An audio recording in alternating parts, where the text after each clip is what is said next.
Does this mean Overwatch is back? Yo, what's up boys, girls, or any other gender watching this video. So a couple days ago I finally got back to Overwatch after quite some time. I actually played it live on Twitch. Make sure to drop a follow if you haven't already, or I'm gonna track you down and sell your family on a Chinese black market. Anyway, you probably remember I talked about Overwatch in a couple videos before, and not always in a positive way. You know, it was a time when the game got kinda boring and poorly managed, but to be honest, it's just part of the life cycle of pretty much every live service game out there at this point. The main reason Overwatch was in danger was the release of Marvel Rivals, a third-person hero shooter game with Marvel characters, very similar to Overwatch, in some ways even too similar. And that, I think, was a problem. The main reason for Rivals' success at the time was that it kind of became a replacement for Overwatch. And don't get me wrong, the game definitely had its qualities, and I'll admit it was fun to play when it was brand new, but to be honest, if you've been an Overwatch player for years and still like the concept and the lore and overall game and shit, you don't really have a reason to play Rivals now, unless you like third-person gameplay, which is in an Overwatch stadium right now. Other than that, every problem with Overwatch plagues Rivals as well, and maybe even worse.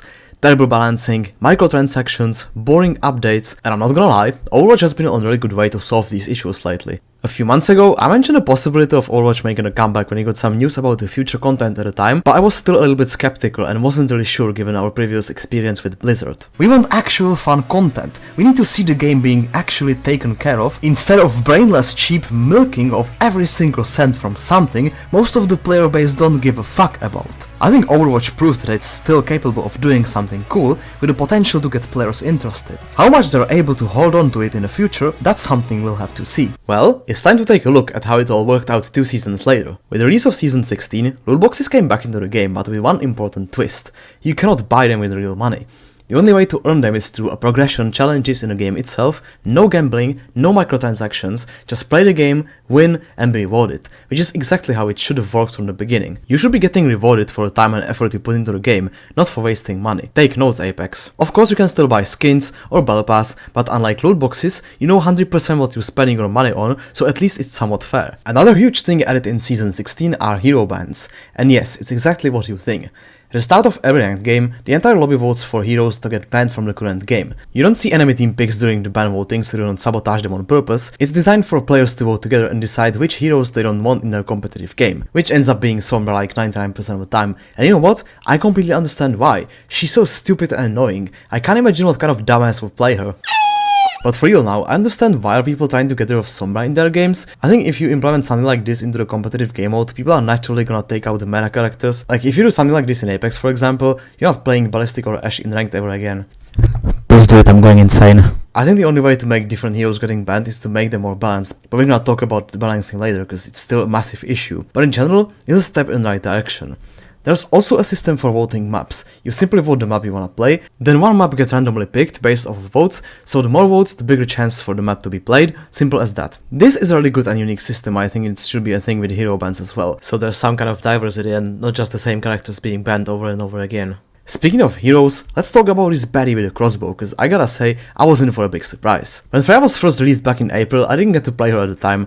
I didn't play Overwatch in general really. I had no time, a lot of IRL stuff, blah blah blah, you know that already. But from what I've seen and what my friends told me about her, I was like, it's kinda boring. I mean, I loved her design and vibe from the beginning, but the gameplay seemed so basic. Nothing really special that would make me hop on the game instantly and play her.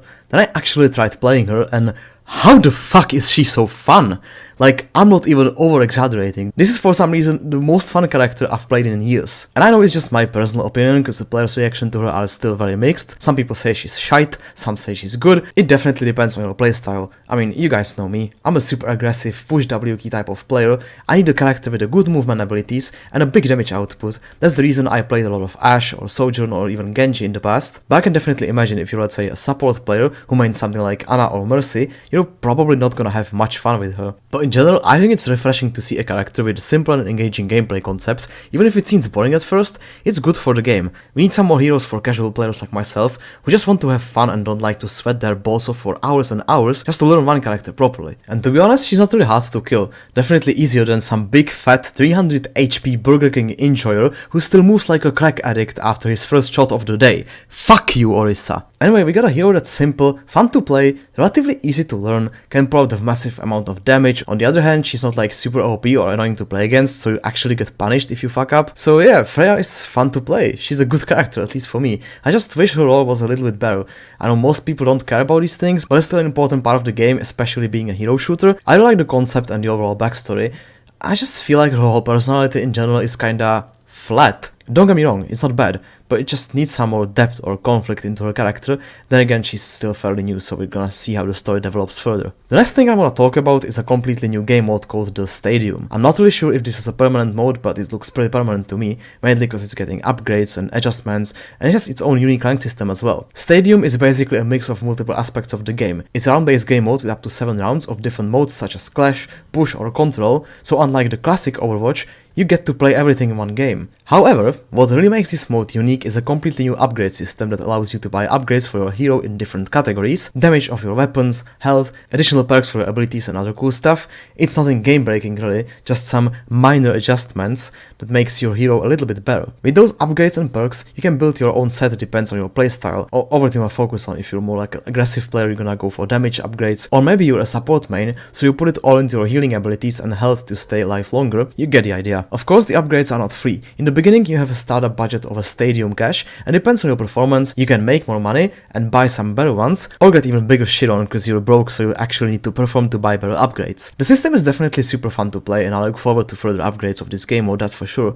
And overall, I've had a lot of fun playing Overwatch recently because the changes are actually good and meaningful. The only problem I have with the game right now are the everlasting balance issues. Whenever I get into Overwatch, no matter the season, upgrade, meta, it's always the same thing. Some heroes are just disgustingly OP. You ever tried playing Ashe and winning a 1v1 against Winston, who's getting perma-healed by Mercy flying around like a fucking MiG-25? Spoiler alert, you won't. I mean, I'm no prodigy, but I consider myself a decent player, definitely capable of winning fights against characters on my power level, which makes it really frustrating when I'm not able to beat half of the characters in the game in a fair fight, no matter how shit their player is. I think this is the problem in pretty much every hero shooter. Take a look at Rivals, it's the same thing. Take a look at Apex, that's been terrorized by the most brain-dead meta I've ever seen for months. But from what I've played, I feel like Overwatch was always the worst when it comes to balancing characters, and certain characters dominating meta with pretty much no counterplay. Well, actually, it's a competitive game, and if you're trying to win, you need to use meta characters as well. It's your fault that you play the shitty ones.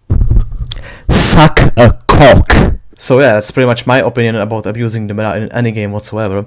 I don't think you should be forced to play a certain way to have fun. I understand there's always gonna be meta, there's always gonna be characters or weapons in some cases that are just better or easier to use and players are naturally gonna pick them, and I'm fine with that as long as it doesn't make the other ones useless. So this is one massive thing Overwatch is yet to address and fix, but to be honest, I kinda gave up my hopes for that years ago, so I might as well stop giving a fuck at this point and just enjoy the game as it is. And accept that no matter what I do, I just get complete shit on sometimes. So, is Overwatch really back?